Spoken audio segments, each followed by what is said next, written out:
சந்நிதியின் வாருங்கள். கர்த்தரே தேவன் என்று அறியுங்கள். நாம் அல்ல, கர்த்தர் அவரே நம்மை உண்டாக்கினார்.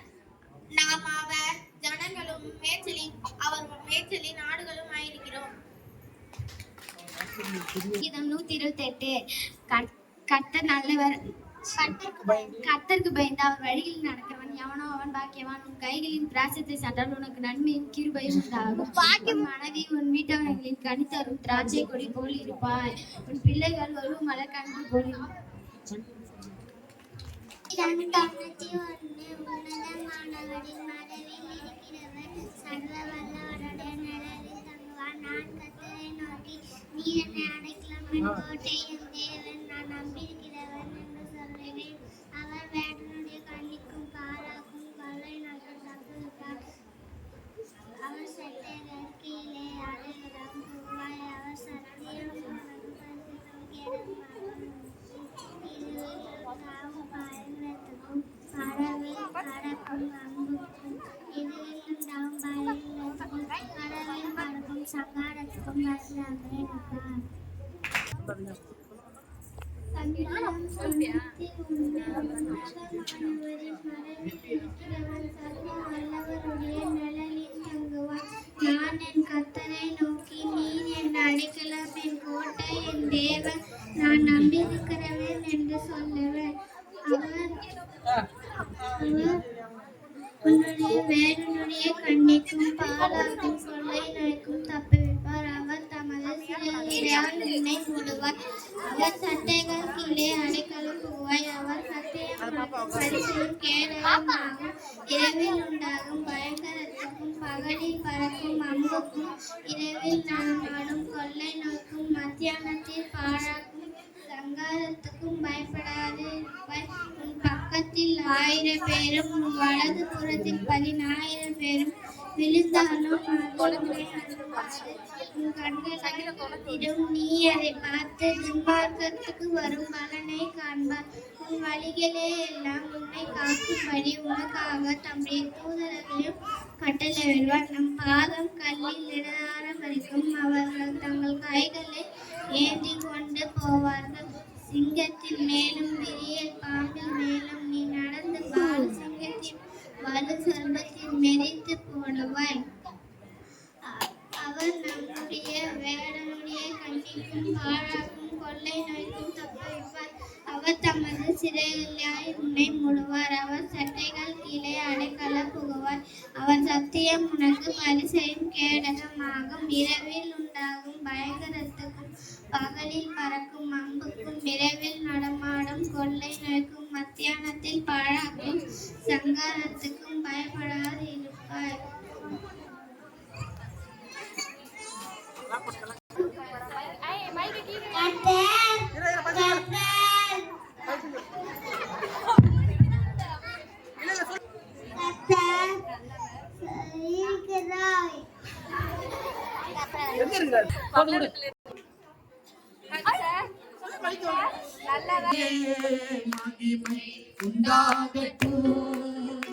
இந்த பூமியிலே சமாதானமும் பிரியமும் உண்டாகட்டும். இந்த பூமியிலே சமாதானமும் பிரியமும் உண்டாகட்டும். ஐயா வாழ்க வாழ்க நாமும் வாழ்க. ஐயா வாழ்க வாழ்க நாமும் வாழ்க.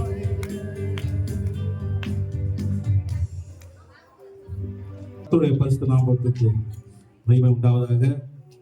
நல்லா உட்கார்ந்து கை தட்டுங்க. ஒரு 100 பேர்கிட்ட இருப்போம். இந்த கை தட்டலாம் பத்தாது.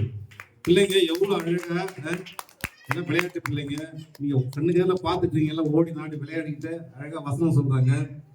நீங்க அதை எப்படி என்ஜாய் பண்ணீங்கன்னு தெரியல, இல்ல அதை கேட்டு மெய் மறந்து உட்கார்ந்துருக்கீங்களான்னு தெரியல. ஆமென், ஹல்லேலூயா. ஏன்னா பிள்ளைகளை நாம் இந்த பருவத்துல வார்த்தைகள், ஆண்டோட வார்த்தையை சொல்லி அவரை வளர்க்கும் போது அவர்கள் இன்னமும் ஞானமுள்ளவர்களாக இந்த பூமியில வருவார்கள், வளருவார்கள். ஆமென், ஹல்லேலூயா, ஹல்லேலூயா. நல்லா ஜாலியாக என்ஜாய் பண்ணிட்டு இருக்கீங்க. இடையில உங்களுக்கு சோர்வா இருக்குன்னு சொல்லிட்டு ஒரு சின்ன ஒரு 5 நிமிஷம் எடுத்துக்கிறேன். இந்த கிறிஸ்மஸ் கொடுத்ததான முன்னோட்ட கிறிஸ்மஸ். கிறிஸ்மஸ் நம்ம வந்து 25ஆம் தேதி கொண்டாட போகிறோம். இப்படி எல்லாரும் ஒன்னா சேர்ந்து கொண்டாடுவோமா என்பது தெரியாது. ஆளாளுக்கு அவங்க ஊர்ல கொண்டாடுவீங்க, அவங்க சபைகள்ல. ஆமென், ஹல்லேலூயா. இன்னைக்கு எல்லாரும் ஒருமித்து கூடி வந்தது ஒரு மகிழ்ச்சியா இருக்கிறது. கர்த்தருடைய பரிசுத்த நாம மகிமைப்படத்தக்கதாக நாம் எல்லோருமாக ஒரு சாட்சியாய் இருக்க வேண்டும். ஆமென், ஹல்லேலூயா. நாம் சபைக்கு போகிறோம், ஆண்டவரை பற்றி தெரிந்து கொள்கிறோம், வார்த்தைகளை கேட்கிறோம், வார்த்தையை தியானிக்கிறோம். ஆனால் அது நம்மோடு முடிந்து விடுகிறது. இதனுடைய பிரயாசம் என்னன்னா, ஆண்டவரை அறியாத ஜனங்கள் ஆண்டவராக இயேசு கிறிஸ்து எதற்காக இந்த பூமிக்கு வந்தார் என்ற அந்த ஒரு காரணம் இதுவரை அநேக பேருக்கு அது ஒரு ரகசியமாகவே இருக்கிறது. ஆமென், ஹல்லேலூயா. நம்முடைய போதகர்கள், நம்முடைய மேய்ப்பர்களை கொண்டு நாம் இந்த காரியங்களை கற்றுக்கொண்டோம். ஆனா தெரியாத ஜனங்களுக்கு அது நம்மை கொண்டுதான், உங்களை கொண்டுதான் இந்த காரியம் அது வெளிப்பட வேண்டும். ஆமென், ஹல்லேலூயா. அதனால நீங்க இந்த நாள்ல கடந்து போகும்போது கூட உங்க பகுதியில் இருக்கிறவங்கள்ட்ட இந்த செய்தியை சொல்லுங்க. ஆண்டவராக இயேசு கிறிஸ்து யாரு, அவர் எதற்காக பூமிக்கு வந்தார், வந்த நோக்கம் என்ன என்று உங்களுக்கு தெரிந்த சில காரியங்களை நீங்கள் அவர்களோடு கூட நீங்கள் அதை உரையாடும் போது அதை பற்றி நீங்கள் அவர் வெளிப்படையான ஒரு சாட்சி கொடுக்கும்போது அவர்களும் கர்த்தரை தெரிந்து கொண்டு ஆலயத்திற்குள்ளாக அவர் வருவதற்கான வாய்ப்புகள் அதிகம். நான் சொல்றது எத்தனை பேருக்கு புரியுது? அல்லேலூயா சொல்லாமே. இன்னும் அதிகமா நான் வந்து நீங்க சொல்லனா பேசிக்கிட்டே இருப்பேன். அங்க வேற பிரியாணி வேற அங்க உட்கார முடியல, பயங்கரமா ஜன்னல் வழியா வாசனை மூக்கு தொலைச்சிட்டு இருக்கு. இப்ப எல்லாத்தையும் சீக்கிரம் முடிச்சாதான் நம்ம சாப்பிட்டுட்டு நம்ம கடந்து போக முடியும். அதனால ஒரு 5 நிமிடம் நம்ம ஆண்டோட வார்த்தைக்குள்ள கடந்து போவோம். கர்த்தர் நம்மை ஆசீர்வதிக்க நல்லவராய் இருக்கிறார். ஆமென், ஹல்லேலூயா, ஹல்லேலூயா, ஹல்லேலூயா. ஒரு சின்ன ஒரு விஷயம், ஒரு தம்பி நல்ல அருமையா சொன்னாப்ல, இந்த பைபிள் வேதத்துல உள்ள மொத்த புத்தகங்கள் எத்தனை என்று கேளுப்பா. எத்தனை புத்தகம் சொன்னீங்க? எத்தனை பேர் சொன்ன? ஓகே. ஆனா நல்ல ஒரு பயிற்சி கொடுத்திருக்காங்க. எந்த வித அசைவும் இல்லாம, எந்த ஒரு பயமும் இல்லாம நல்லா அருமையா சொன்னாங்க. இது ஏன் அதை நான் அதை நான் காரணமா உங்களுக்கு சொல்றேன்னா, ஃபைண்ட் அவுட் பண்றேன்னா, நான் வேதாகம கல்லூரியில படிக்க போகும்போது எனக்கு கொடுத்த முதல் டாஸ்க் அதான். வேதத்துல உள்ள புத்தகத்தை மனப்பாடமாக சொல்லணும், அதை எழுதி காட்டணும். ஆனா எழுதுறதுக்கான வாய்ப்பு இல்லை. எதை சொன்னாலும் திருப்பி ஏதாவது ஒண்ணு விட்டு போயிடும். 66 வராது, 65 வரும், 60 வரும், இப்படி மாறி போய் தப்பா தான் வரும். ஆனா 10வது முறை தான் நான் சரியாக அதை எழுதி காட்டி அதை மனப்பாடமாக ஒப்பிவித்து அந்த வேலையை நான் நிறைவு செய்தேன். ஆமென், ஹல்லேலூயா. எதற்காக இது என்றால், இது வந்து வேதத்தின் அறிவு நம்ம எல்லோருக்கும் இருக்க வேண்டும்.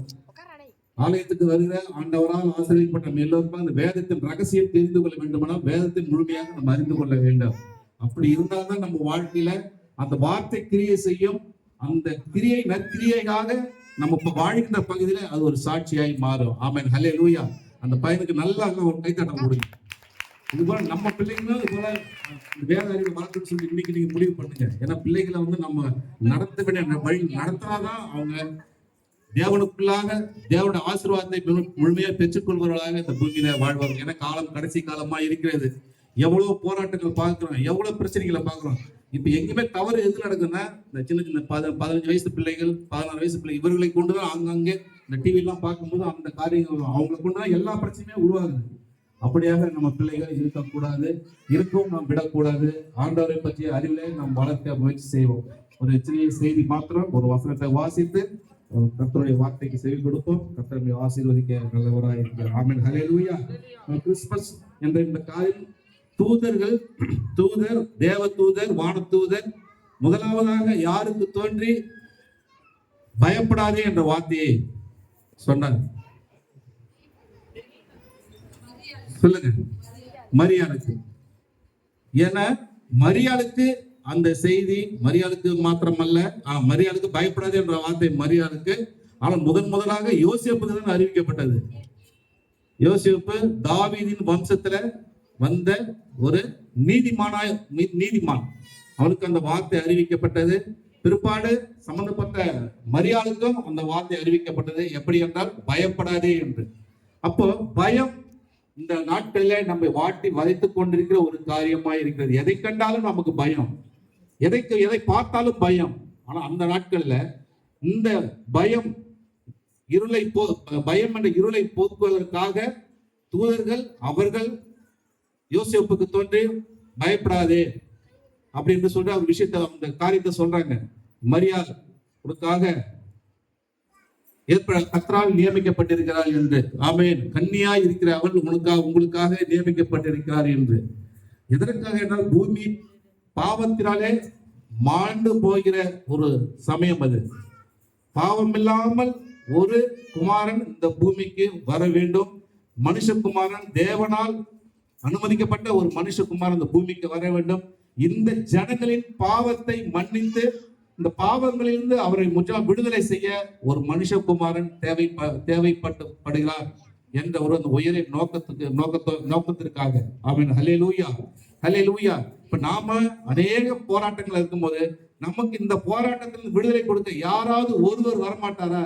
யாராவது ஒருவர் நம்ம கை தாங்கி நம்ம இந்த கரை சேர்த்து விடமாட்டாரா என்ற ஏக்கம் நமக்குள்ளாக அநேக பேருக்கு அந்த ஏக்கம் இருக்கும். ஆனால் பாருங்க, இதற்கு எல்லாவற்றும் முற்றுப்புள்ளி வைக்கும் விதமாக ஆண்டவராக இயேசு கிறிஸ்து மனித அவதாரம் எடுத்து இந்த பூமிக்கு வந்தார். அதை இன்று நாம் விமர்சையாக கொண்டாடி கொண்டிருக்கிறோம். ஆமென். ஹல்லேலூயா, ஹல்லேலூயா.